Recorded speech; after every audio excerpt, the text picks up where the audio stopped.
Bonjour, aujourd'hui je vous parle de la sérénité et de la providence.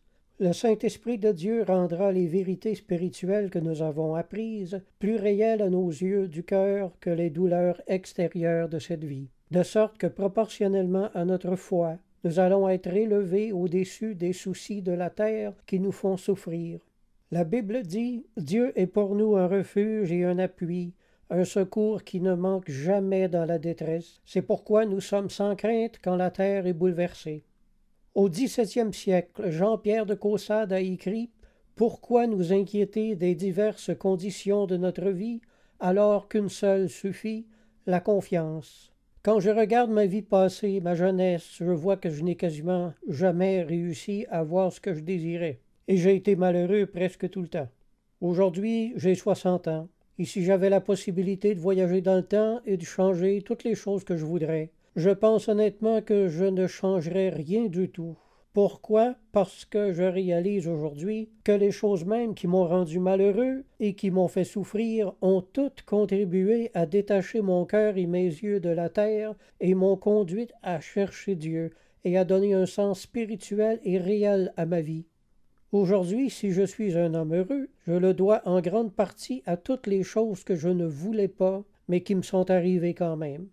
De Caussade a encore écrit « La foi nous fait découvrir dans cette confusion qu'est la vie les merveilles de la sagesse d'en haut. La foi donne une face céleste à toute la terre. C'est par elle que le cœur est transporté, ravi, pour converser avec le ciel. C'est la clé des trésors, la clé de la science de Dieu. » Fin de citation.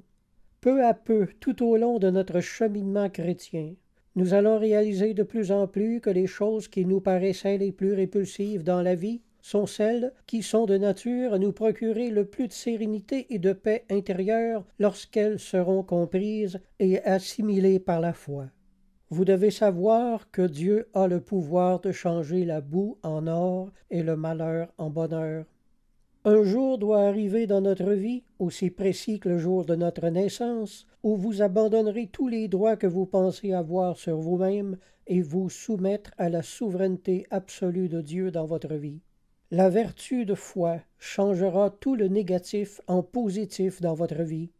Au XVIIe siècle, saint François de Sales a écrit « Ne manquez pas de tourner de temps en temps les yeux vers Dieu, comme ceux qui, étant sur mer, regardent plus le ciel que la mer pour conduire leur vaisseau. Si vous agissez ainsi, Dieu travaillera avec vous, en vous et pour vous, et votre travail sera suivi de 1000 consolations. » Au XIXe siècle, Louis Veuillot a écrit « Ici-bas, tout ne tient qu'à un fil, mais Dieu nous fait voir qu'il veille sur ce fil. » Il nous faut tous en arriver à une vie de foi telle où nous serons poussés à nous abandonner complètement à la divine providence et à la souveraineté de Dieu sur toute chose. Ce qui vous arrivera ne vous troublera plus, que ce soit favorable ou non favorable. L'apôtre Paul a écrit dans son Épître aux Romains chapitre 8, verset 28, ce qui suit. Nous savons du reste que toute chose concourt au bien de ceux qui aiment Dieu, de ceux qui sont appelés selon son dessein.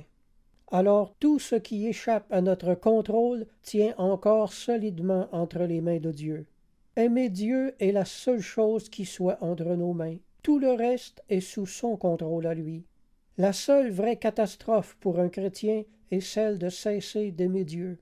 Si ce message vous a touché, fermez les yeux et priez avec moi. Mon Dieu, je suis si fatigué de ne rien comprendre à ma vie.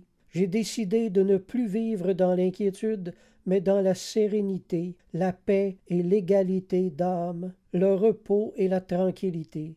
J'accepte Jésus comme Seigneur et Sauveur. J'accepte de me plier à tout son enseignement et de vivre désormais de la foi et de la confiance. Amen. Je vous invite à visiter mon site cequelabible-enseigne.net et à vous procurer mon livre « Comprendre la souffrance et découvrir le sens de la vie ». Je vous encourage également à vous procurer une Bible et à retourner à l'Église. Si vous avez des questions, mon adresse courriel est jocelyn041@hotmail.fr. Alors je vous dis à la prochaine, gardez la foi et la foi vous gardera.